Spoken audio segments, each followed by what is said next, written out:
So in the book of Judges, we have a story about Gideon.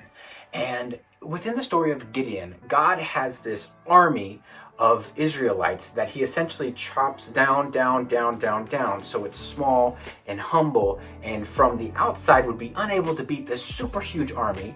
And then he was going to use that very, very small group of men to beat that giant army so that nobody could say that it was the Israelites. They would all say, oh, it's got to be God, because they didn't have a lot of people. It had to be God to overcome such a crazy obstacle. And so within this story, we have this idea of a group of about 30,000 warriors, and God constantly making it less and then less and then less. And so we see God essentially disqualifying people, removing people from the army until it gets down to a group of 300 men. Now, this group of 300 men were down at a watering hole, and this is how I was always taught this story.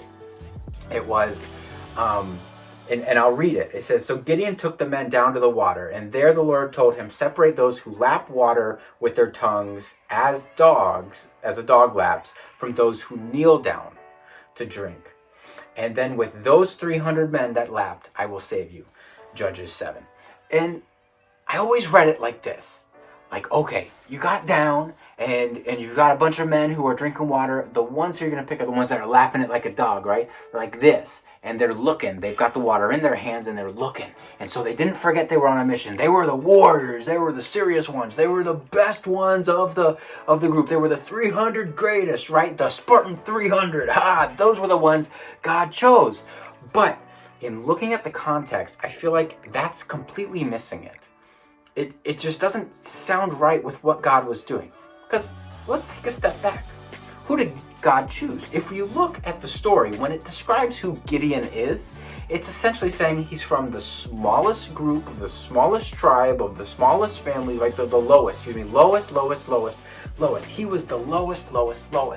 So God was using the lowest to conquer one of the biggest threats.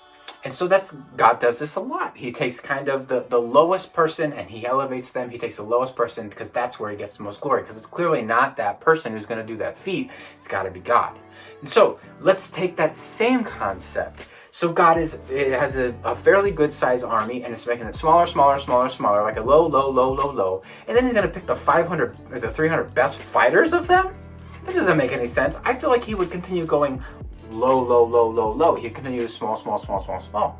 So, and also because in an army, you're not just going to lap water. Everyone's not just going to go at once. Someone's going to stay up and keep watch. So there'd be no point for you to keep looking around for an enemy. You've got people on watch. That's their job. So what I propose, what makes the most sense in my mind, according to the continuity of the story of getting low, is back in that day, one of the biggest insults you could give someone is calling them a dog. It was not a compliment, it was an insult. In fact, many times, dog was referred to those that were not in God's army, that were not part of God's people. It was an insult that people would say to each other. And so essentially, instead of God saying, oh, those really great warriors that are paying attention and lapping like dogs, no, I think God was making a statement. He says, those people among that group, there's 300 that are like dogs. Saying they were the lowest of the low. They are the ones that you would use in reference to insult other people about.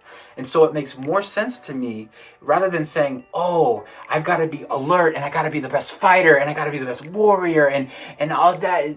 I think God's saying he's using the lowest of the low. And he can use the lowest, and he often uses lowest of the low. Same way Gideon is the lowest of the low. God wasn't looking for the best fighters in the army.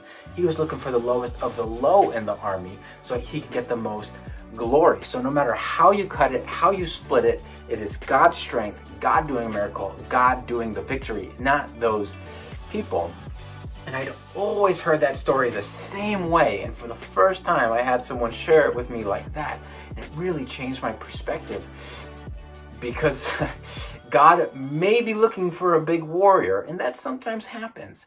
But more often than not, he's coming for the lowly. He's coming for the humble. He's coming for those who realize that without God, they are nothing. Without God, they are dogs. And so when it uses that word dog, I think it's specific and intentional to draw attention away from how great those people were who were lapping the water, and more about how humble and low they were and how high God can bring someone who is so.